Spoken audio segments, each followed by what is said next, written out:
Welcome to A Shot Between the Reels. My name is Dan, and over on the other side, my name is Brendan. Yes, hello, Brendan. Hi, Dan. How are you? I'm doing okay. Are you ready for another frank discussion about a film?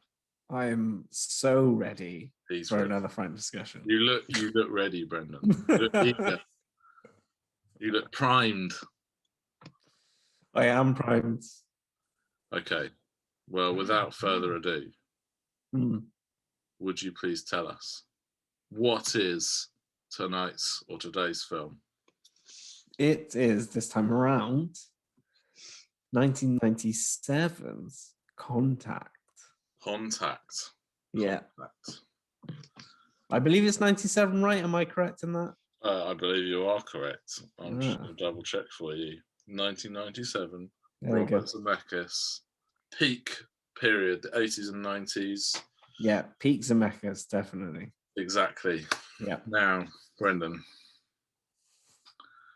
I think we need to do a star rating. I think we do, Dan.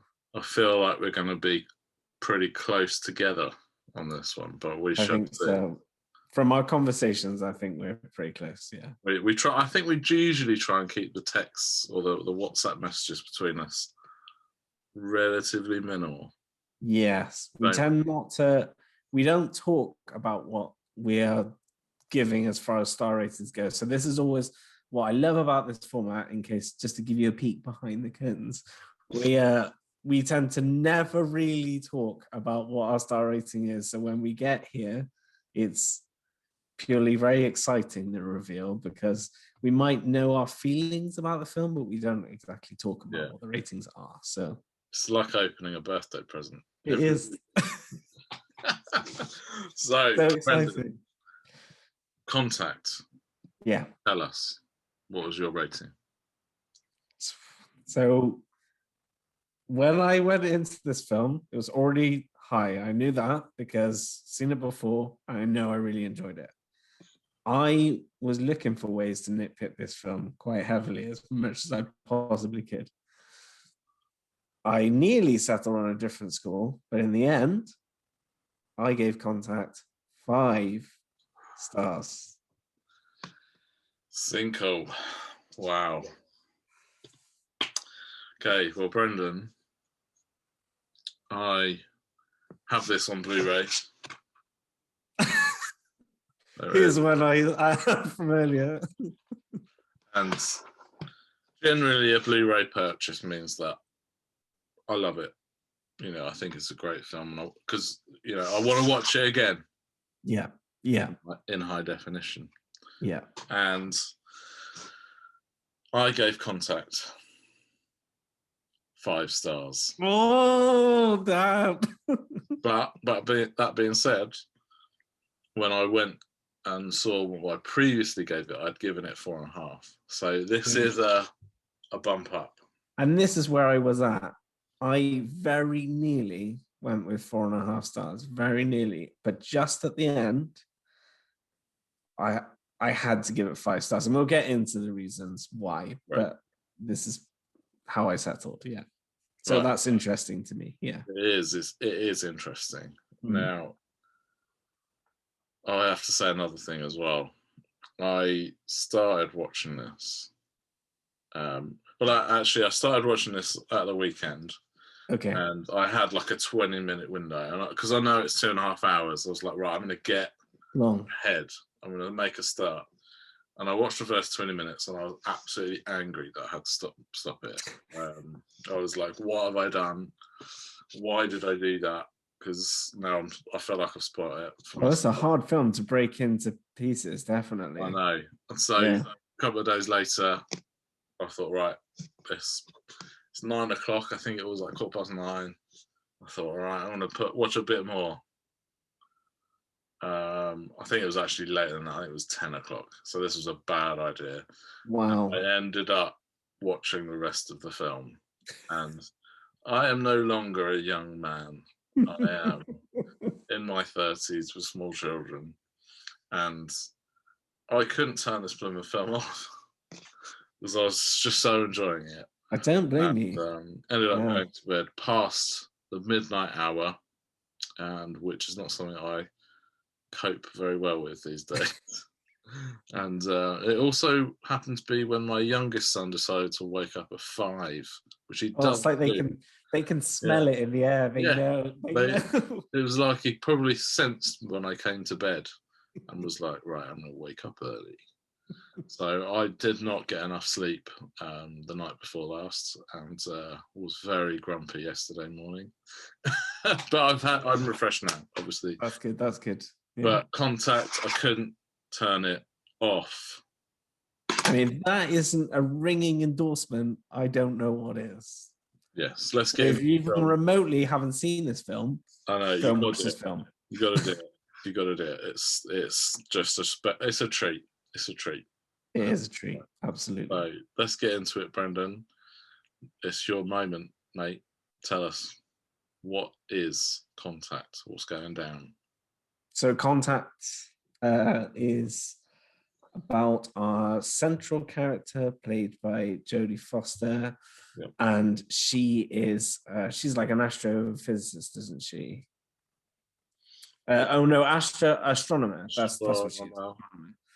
Yeah, and so she, more about. But basically, she, from a young age, she's shown an interest in astronomy, and ever since her father, so her mother dies, when she's very young. She never meets her mother. I think it's implied childbirth, isn't it? Like childbirth issues.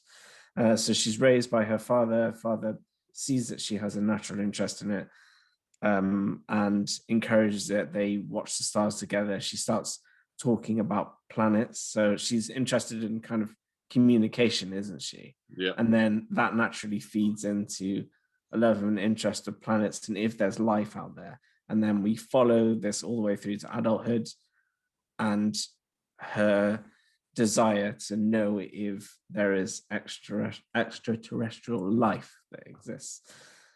And yeah, it follows that, basically, the discovering of extraterrestrial life. Yeah, and what then entails. Yes. Yes. Very good, Brendan. Very good.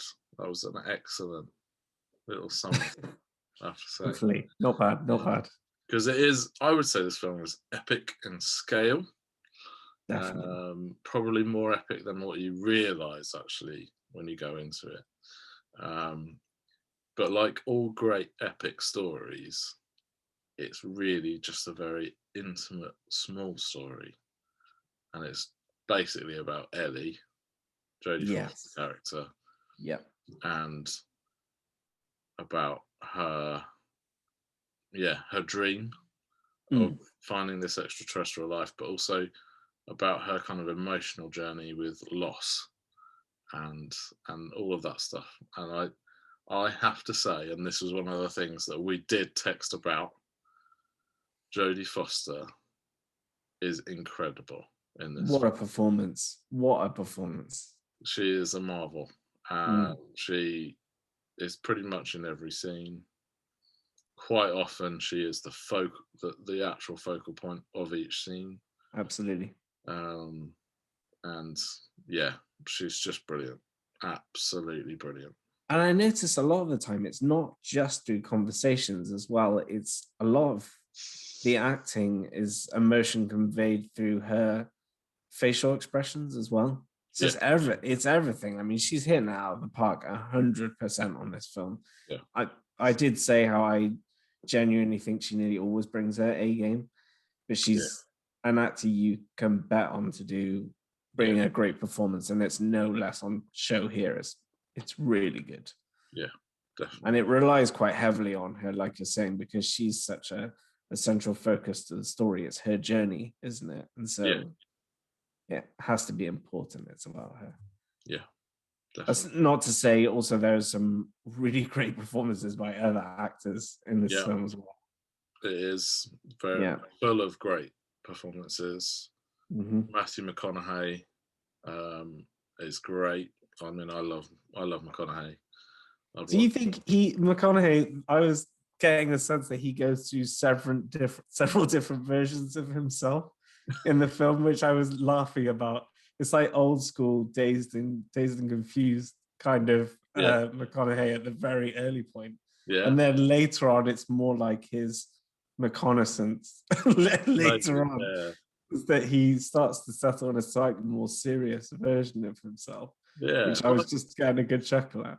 I think it's funny because there's an element that because of the string of rom-coms that he did kind of around early 2000, sort of for about 10 years, I think he did. Yeah, he did, yeah. And people, it seemed to mean that people just forgot that he was a regular actor doing regular films. Yeah. Before that. So, yeah, the reconnaissance was a great time. I enjoyed it because True Detective is one of my favorite. It's fantastic. Ali season 1 is a masterpiece, and obviously we've got Interstellar and other things. So yeah, Wolf of Wall Street. Oh my goodness, that cameo is incredible. Yeah, but yeah, I mean, in this film, he's just great, and the chemistry between Foster and McConaughey is just brilliant. Yeah, they kind of have that brilliant kind of awkwardness and the clash, but yeah, a lot of the twists in the romance story, which is, I guess, kind of unexpected in some ways with a science fiction film. But one of the things I love about science fiction, and why I think probably science fiction is my favorite genre, is that you can do almost any other genre within it. Absolutely. And that's why it's so great. It's less pigeonholed actually than the others, and other ones probably have more rules within them. Whereas I think science fiction, you can bring in the other genres within that world, and it works. Well, if you get it right, it works. It can work. Yeah. Because it just depends on what story you're trying to tell, right? But then inside of that, it's almost the ability to hold multiple stories. And I think I spoke about it before, where I said often where these films work best is where they're not overcomplicated. Yeah. They have a simple story at their heart, because you don't need necessarily all the flashy visuals. It's really about the message that it's trying to convey. And with a film like Contact, it isn't meaning to be vastly complex. I think it still has a core message to it, which is what makes it so great. It's about the conversations, the ethical dilemmas that are happening, the fact that they're often, we see referrals back to faith, don't we? The idea of believing something without empirical evidence. Yeah. And that's what it tries to drive home as much as possible.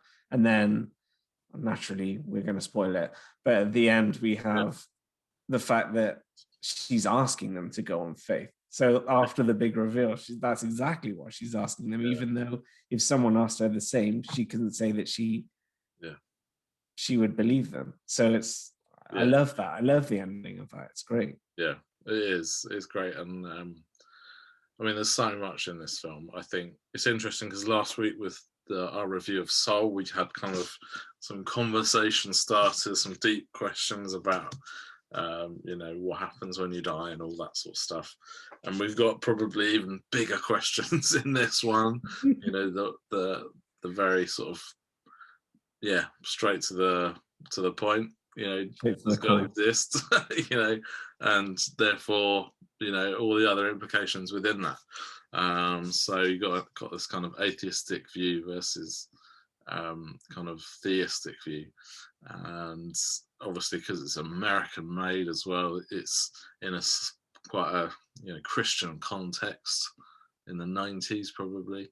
Yeah, absolutely. I mean, they talk about such a large population, don't they, being believers, and then it's important that they have someone that holds beliefs that's going to essentially establish first contact, isn't it? It's amazing. All of that is crazy. It is. Because I don't know if you would necessarily always get that in a film that was made today versus made then. I don't know if you feel the same, but No, I'm not sure a film that's trying to go on this scale and trying to reach an audience as wide as this one was probably trying to reach would probably deal with those questions. You'd save it for something a bit smaller.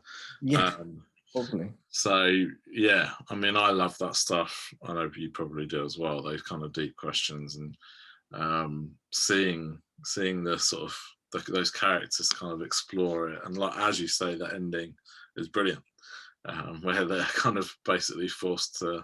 Jodie Foster's character is forced to basically do the very thing that she kind of was accusing her sort of the people that she would doubt to do. Prove it almost. She had to try and prove it, and she couldn't. It requires. I mean, so I was thinking this film at first. I was trying to think: is this film a slow burn? Does it take a while in terms of how it's paced? But then, like you, so I started watching. I think about 7:00 at night. I watched it the whole way through until it was done, and I could not tear myself away from the screen that whole time.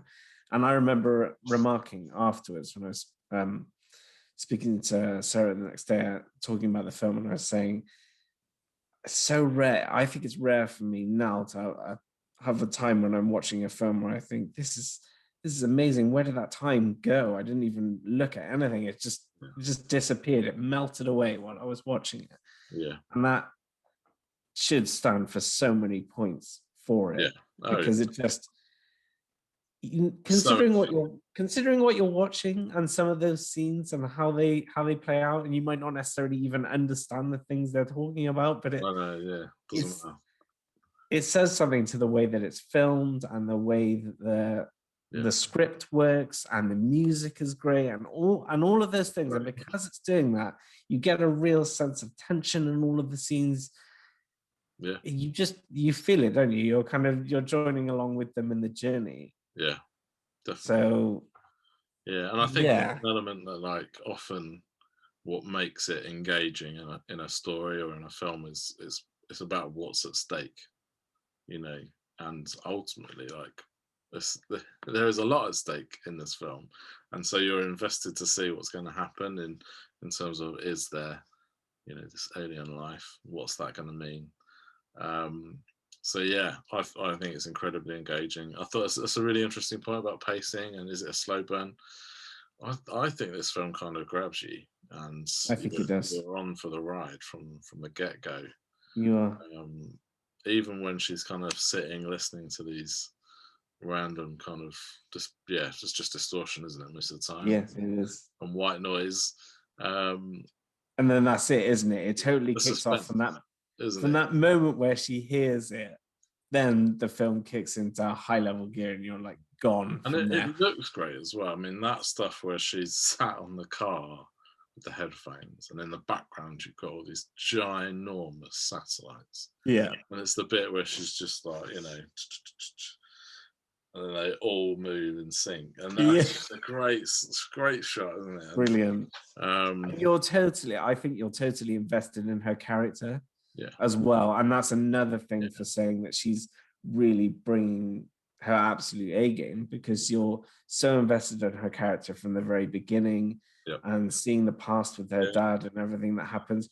100%. I must point out, actually, one particular scene that I remembered, because it's a special effects shot that I forever tried to work out what on earth they did with it. But Spencer, isn't it?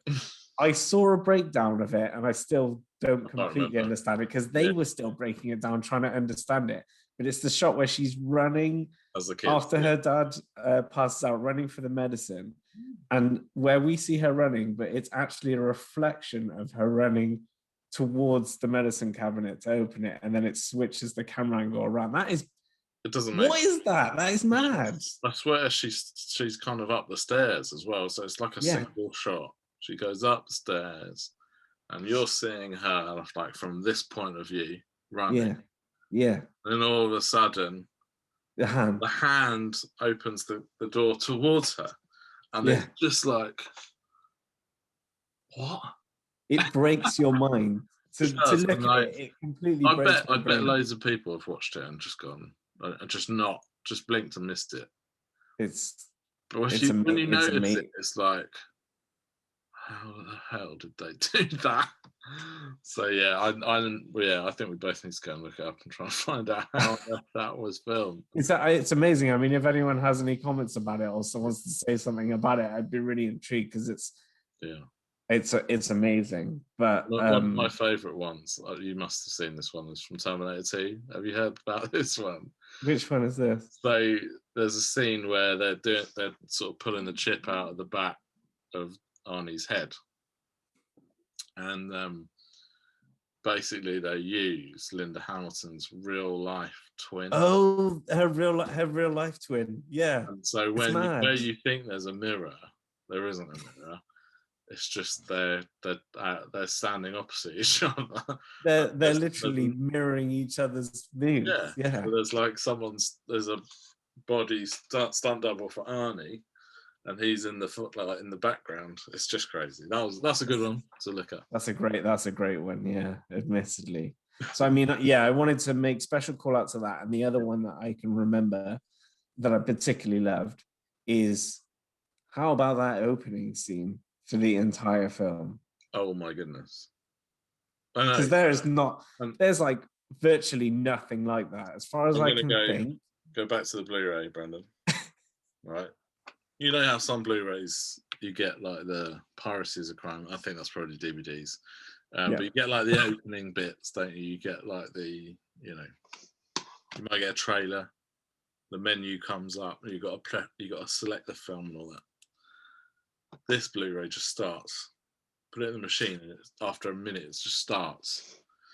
And that probably is very intentional because of the how it starts. Isn't it amazing? It's because it has to be because it's so impactful. It's such an impactful start to that film. I mean, I almost went back and watched it again. It's because you instantly know what you're in. You kind of like, what am I in for right here? And then when it gives you all the crazy sound, and then it's so for the benefit of those watching that haven't seen it, you should still definitely watch it. But the beginning is basically it's showing you the earth, all the sound, it zooms out, and it just keeps zooming out past basically everything into space and showing the galaxy. It's honestly breathtaking is the word that is used to describe it, because it really is. It's amazing. And especially we're talking about visual effects shots here. They're in the 90s still. Let's not forget that. And it works. It's great. It's amazing. And I guess it gives you an idea of the scale of the film as well. I said it was epic. I mean, that start is epic. Yeah. It's great. One of the other things I love the design of the whatever they call it, the thing that sends them into space. That oh my word, yeah. With the spherical things spinning around. I just thought that's just it looks. What do they call it? Like the machine or whatever they refer to it. But it's brilliant. And I think as well, one of the other things that I think is great in this film is Tom Skerritt's character. I mean, he is literally an absolute slime ball. He is such an such a you know what, and he just plays it so well. He's really hate him, don't you? He plays the character that you want to hate really well. So I mean, you can't fault it really, can you? But so well that even when he dies, you actually feel upset because that's how good he is. Like, as much as he's a slime ball, you still kind of care. But then she also sort of forgives him, doesn't she? Yeah. So I think because of that, you feel empathetic towards him, and then when that happens, you think, well, that's not nice for anyone, is it really? And maybe that's why they kind of did that scene where they spoke to each other before the suicide bomb. Because even after all of that, even though she comes so close and she basically loses out to it, and she thinks, well, it's typical. this guy never believed me, thought I was making a waste of space in my career, and then she bows to him, but then through that she kind of gets her own ability to do it, which I think is it's great, isn't it? I mean, you text me a name, Brendan. I was gonna say we should give special mention to Jake Busey for this as well. Yeah. I mean, we've had him already on A Shot Between the Rails, because obviously in Starship Troopers. Yeah. And he's great in that. Yeah, he is great. He's great in this. I mean, it's a bit typecasting, because let's face it, Busey's are brilliant at bad guys, whether it's senior or junior. They're just perfect for baddies, aren't they? It's the fate. I love the ridiculous. I mean, he's almost like a caricature of a character, really. Yeah. Because he has those. It's those looks that he like stops talking and just stares her down. Yeah. And the fact that he stares her down like it's multiple times, isn't it? Yeah. So that's how she knows his face. I feel she just recognizes his face. I might be wrong, but I feel like that's a bit 90s as well. You know, it's a bit of its time. Yeah. Maybe. But yeah, the other person who I think is very, very much caricature is John Hurt's character. Whoever he's called, Haddon. Oh, yeah. I mean, it's a bit weird where he's like bald, and I couldn't quite pin the accent. Whether that's intentional or not, I don't know. I think it's just nondescript posh, isn't it? I think that's what it's meant to be. Or he kind of goes American, and then he's very English at points, and I wasn't sure whether that was like deliberate, kind of like because he kind of exists on this plane and doesn't go to doesn't set foot on the planet very often. No. But perhaps that's intentional, or it's just John Hurt was dialing it in. I don't know. I mean, it feels. I think it would be unfair to say that John Hurt basically ever dials anything in, but he is. Again, it's great casting. I think it's also. I don't know if you felt it, but even slightly science fiction. His whole stuff. Yeah, I mean, a little bit more. I did like the fact that it's got two of the original cast of Alien in this, with Tom Skerritt and John Hurt. Good, right? I did kind of go, yes, thank you. It's pretty great. Yeah, I mean, thanks. I think you have to appreciate that on a certain level. I also, can I jump in and say one of my probably my favourite kind of, one of my favourite actors is in this film, and that's William Fichtner. Bill Fichtner is great, and he's Kent. He's kind of like this lovable scientist who's blind, and he's just brilliant.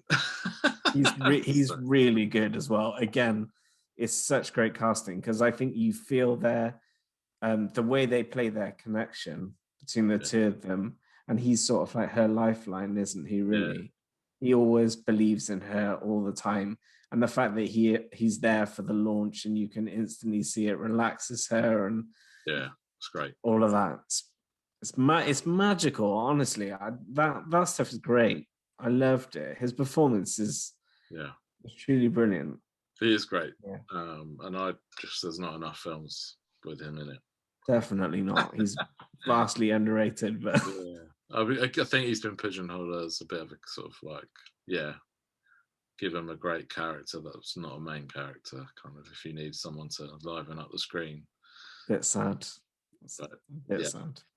Perfect now. I think the other thing I was going to say is at the end, when you have them, when they're talking, giving like the debriefing essentially in the court. It's in court, I think it is, or wherever it is, isn't it? Yeah. And they talk about the fact that she may have just been manipulated by John Hurt's character, and then they show this imagery of the shot as they're talking about him, he's literally being zipped up in a bag in space. Yeah. Yeah, that was mad, wasn't it? Yeah, it's crazy, but I love all of that stuff. I thought it was Yeah, great. obviously a symbolism going on there as well, and Yeah, I think there's a lot of symbolic moments and touches, and obviously there's these big questions about faith, and I think I could watch this again in the next week if I had the time, yeah. and I'd see more. And I think it's a rewarding watch to watch it again. Yeah, um, And even if some of those effects are now dated, like the stuff especially the stuff inside the ship when she's trapped, because yeah, basically they're working off nothing in reality at that point. So it's yeah, when they're showing the idea of the Einstein-Rosen bridge and them going basically through a wormhole and graphics traveling to different places. Yeah, Some of those effects of those bits where she is looking at something amazed by it and then it slams her as yeah, like gravity is basically pulling and then she's going in another direction. And you got to admire the chops on acting to portray all of this feeling of movement and the way everything is. Yeah, definitely. Her reaction. Yeah. Go on. Probably the best moment of the film, if I had to pick one, was during that moment or that journey, where it stops and she can see some sort of galaxy. I'm not sure what it's meant to be, and she has that kind of. She's just struck with awe in the deepest way possible. Yeah. She is awestruck and almost. Well, she cannot have any words to describe the beauty of what she sees. No, because she keeps saying, doesn't she? She says something like, "I had no idea." Yeah, I had no idea. And then she suddenly realizes, yeah, I should have sent a poet. And I found that deeply, deeply moving and fascinating. Fascinating to put that in there, to go, wow, look at this wonder. I'm as a scientist, I cannot grasp that, which is a really interesting. It's really amazing interesting. for a film that it grapples so much with the idea of creation and God and our maker and talking about what that means, and that she's all about numbers, right, and understanding things. And then when she's met with such beauty in this creation and she's thinking, well, how do I even explain, when she comes back and she says, I can't even explain it to you. She has no words basically for the first time, and she's all about words up until that point, because she's constantly explaining things to people, and she's ahead of her field in so many different ways. That's what's great about it. I think, Dan, honestly, we could probably gush about this film for a long time. I know. I think we're probably going to have to stop. Yeah. But I'll let you have one last mention if there's anything else you want to say. I think just that I don't think we've maybe too heavily written this, that you could watch it if you haven't already. Obviously, it's such a massive recommend. Yeah. Like you're saying, I am very much in love with science fiction.